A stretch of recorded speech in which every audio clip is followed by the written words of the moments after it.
नमस्कार दोस्तों। मेरे पास ऐसे कई मैसेज आ रहे हैं कि सीसेट में डर लग रहा है। ये समझ में नहीं आ रहा है कि सीसेट क्वालिफाई कैसे करें, ये समझ में नहीं आ रहा है कि इसकी स्ट्रेटजी कैसे बनाएं, क्या करें।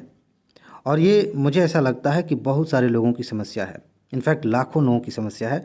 सीसेट को लेकर एक डर बना हुआ है।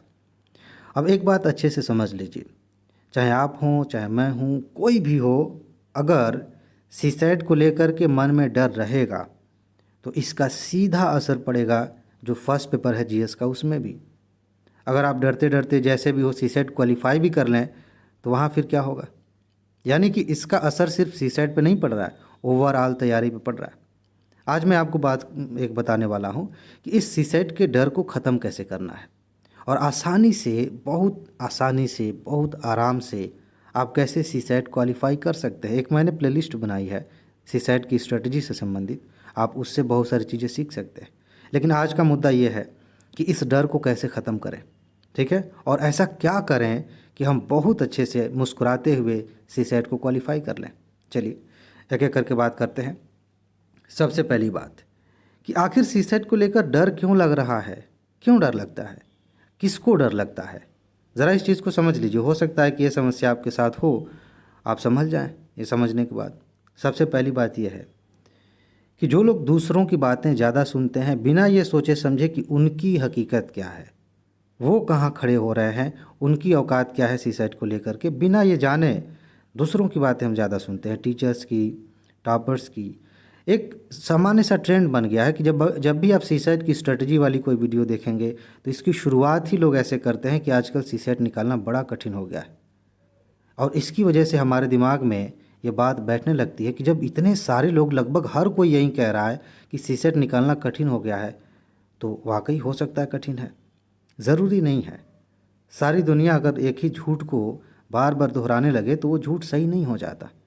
ये आपके ऊपर है कि आप सबसे पहले जांचें। हो सकता है कि वाकई आपके लिए कठिन हो, कोई बात नहीं, लेकिन ऐसे बहुत सारे लोग हैं ना जिनके लिए सीसेट कठिन नहीं था, नहीं होता, लेकिन वो मान लेते हैं पहले ही, बिना तैयारी किए, बिना प्रैक्टिस किए, बिना उसकी जांच किए कि वो कहाँ है, ये मानने लगते हैं कि सीसेट तो कठिन होता जा रहा है, लगातार कठिन होता जा रहा है। जब एग्ज़ाम होता है, टीचर्स जब एनालिसिस करते हैं पेपर की, हर साल यही कहते हैं कि पिछले साल से ज़्यादा कठिन आया था।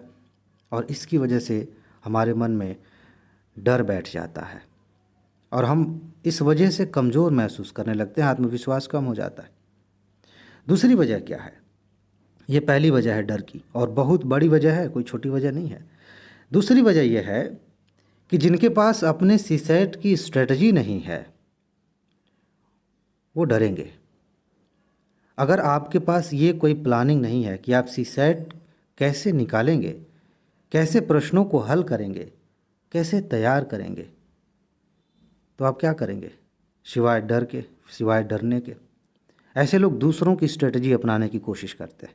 किसी टॉपर ने बता दिया कि ऐसे ऐसे हल करना चाहिए, उसी तरीके से हल करने लगेंगे। किसी फेमस टीचर ने कह दिया कि पहले इस तरह के प्रश्न हल करो, उसके बाद से, अरे भाई, उसमें 3 सेक्शन है मोटे तौर पे, ठीक है, मैथ है, रीजनिंग है, कॉम्प्रिहेंशन है। मैं नहीं जानता कि आप किस में अच्छे हैं।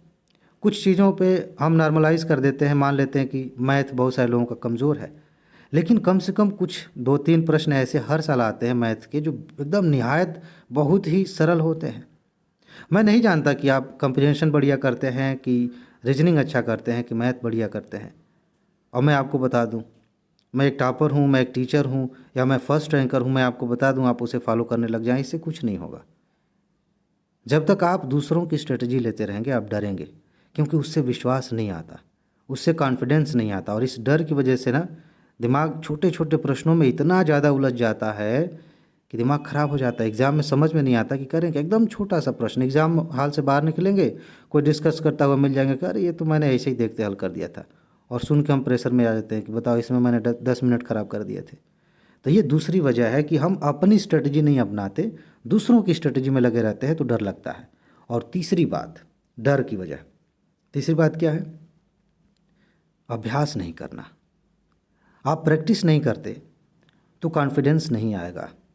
आपने सब कुछ पढ़ लिया भी हो, फिर भी अगर आपने प्रैक्टिस नहीं की है, आपने रीजनिंग के इम्पॉर्टेंट जो चैप्टर्स हैं उनको नहीं हल किया है, या कम्प्रिहेंशन की प्रैक्टिस नहीं की है, तो आपके अंदर डर बना रहेगा। इस डर को ख़त्म करने का कोई उपाय नहीं है, गांठ बांध लीजिए।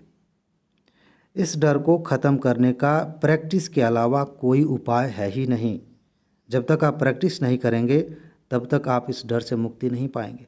ज़रूरी नहीं है कि बहुत सारे प्रश्न हल करिए, तब तक प्रैक्टिस करिए जब तक कि आप उसमें कंफर्टेबल नहीं हो जाते। हो सकता है कि 10-15 क्वेश्चन करने के बाद लगे कि हाँ ठीक है, यहाँ से क्वेश्चन आएंगे हम हल कर लेंगे, लेकिन करना तो पड़ेगा। कैसे जानेंगे कि आप इस चैप्टर के प्रश्नों को हल कर लेंगे? ये 3 कारण हैं जिसकी वजह से डर लगते हैं। अब मैं बात करूँगा कि क्या करें। इसमें 2 तरह की बातें हैं, क्या करना है, कैसे इसे आसान बनाना है, 2 तरह की बातें। 2 चीज़ें ऐसी हैं जिनको आप मानसिक स्तर पे अपनाएं और 3 चीज़ें ऐसी हैं जिनको आप प्रैक्टिकली करें। तो पहले मानसिकता की बात करते हैं। सबसे पहली बात यह है कि हम में से बहुत सारे लोग अंदर से ये एक्सेप्ट नहीं कर पाते कि बस 33% ही लेके आना है। जब भी सीसेट की बात आती है उनके दिमाग में पूरा फिगर आएगा कि अगर 100 प्रश्न है तो 100 प्रश्न हल करने हैं, अगर 80 प्रश्न है तो 80 प्रश्न हल करने हैं। आप इस सत्य को स्वीकार करिए कि सिर्फ 33% लेके आना है। जब आप इस चीज़ को जानेंगे, मान लेते हैं यूपीएससी का एग्जाम्पल लेते हैं, 80 क्वेश्चन आते हैं, अगर आप अच्छे से 27 क्वेश्चन माइनस करने के बाद सही कर लेते हैं, आप क्वालिफाई कर जाएंगे। जब इस चीज़ को आप अंदर से गहराई से समझ जाते हैं, एक्सेप्ट कर लेते हैं, तब आप स्ट्रेटजी बनाएंगे कि अच्छा कॉम्प्रिहेंशन में इतने सही कर लूँ, रीजनिंग के इतने सही कर लूँ, इस चैप्टर से तो पक्का आता है, इसको मैं कर लूँ तो आराम से मैं 40 के आसपास क्वेश्चन अटैम्प्ट कर लूँगा या कर लूँगी। और उसके बाद से माइनस वगैरह करते करते यहाँ तक पहुँच जाएंगे कि 30, 31, 32 इतने सही हो जाएंगे, आराम से निकल जाएगा। यहाँ पे आप हल्का महसूस करेंगे क्योंकि आप अब 80 के पीछे नहीं भाग रहे हैं, भागना भी नहीं है। जो लोग इधर पीछे भागते हैं उधर कि हमें 80 करके दिखाना है, वो नासमझ हैं। अगर बहुत एडवांस लेवल की तैयारी कर ली है तो हो सकता है ठीक है, अपनी काबिलियत जांच करते हैं, लेकिन क्वालिफाई करना है तो ये सब मत सोचिए कि आपको 80 के 80 प्रश्न हल करने हैं। आप देखिए कि कौन कौन से चैप्टर्स आप कर सकते हैं, इतना कर लेंगे तो कितना क्वेश्चन सही हो जाएगा, बस हो गया। आपको यूपीएससी की बात करें तो सिर्फ और सिर्फ 27 क्वेश्चन माइनस करने के बाद हल करने, थोड़ा सेफ चलते हैं, 30 के ऊपर कर लीजिए, हो गया, सिंपल सी बात। तो ये आप मानसिक स्तर पे खुद को समझाइए और उसके हिसाब से स्ट्रेटजी बनेगी। दूसरी बात, आप अपनी सोच बदलिए। हम में से बहुत सारे लोगों ने पता नहीं क्या क्या, हम खुद को आइडेंटिफाई करते हैं अपनी सोच से, और इसमें से एक सोच ये है कि मेरे लिए सीसेट निकालना मुश्किल है, मैं एग्ज़ामिनेशन हॉल में सीसेट के प्रश्नों को समझ नहीं पाता हूँ, समझ नहीं पाती हूँ, समय लगता है। ये सारी चीज़ें हमने खुद को दी है, हमने अपने बारे में खुद सलाह दिया है खुद को कि हम ऐसे इंसान हैं और हम वही बन गए हैं। आप अपने आप से ये कहना शुरू करिए कि सीसेट मेरे लिए आसान है। हो सकता है कि आपका दिमाग विरोध करे, आपको तर्क दे, अरे हमें पता है तुम्हारी असलियत, ठीक है कोई बात नहीं।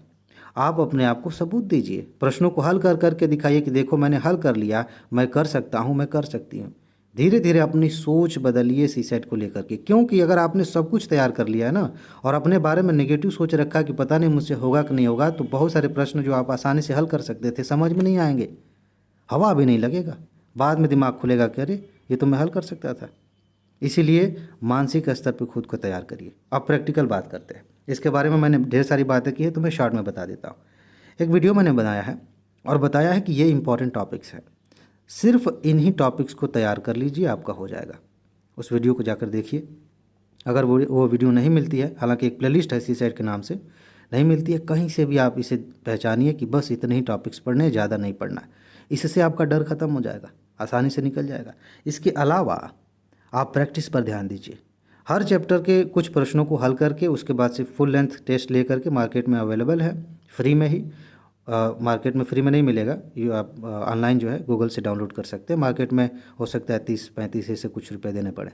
तो आप ऐसे प्रैक्टिस करें, कम से कम एग्ज़ाम से पहले 5-10 पेपर सॉल्व कर लें तो आपकी स्ट्रेटजी पक्की हो जाएगी। और स्ट्रेटजी पक्की होने से पहले स्ट्रेटजी होनी चाहिए।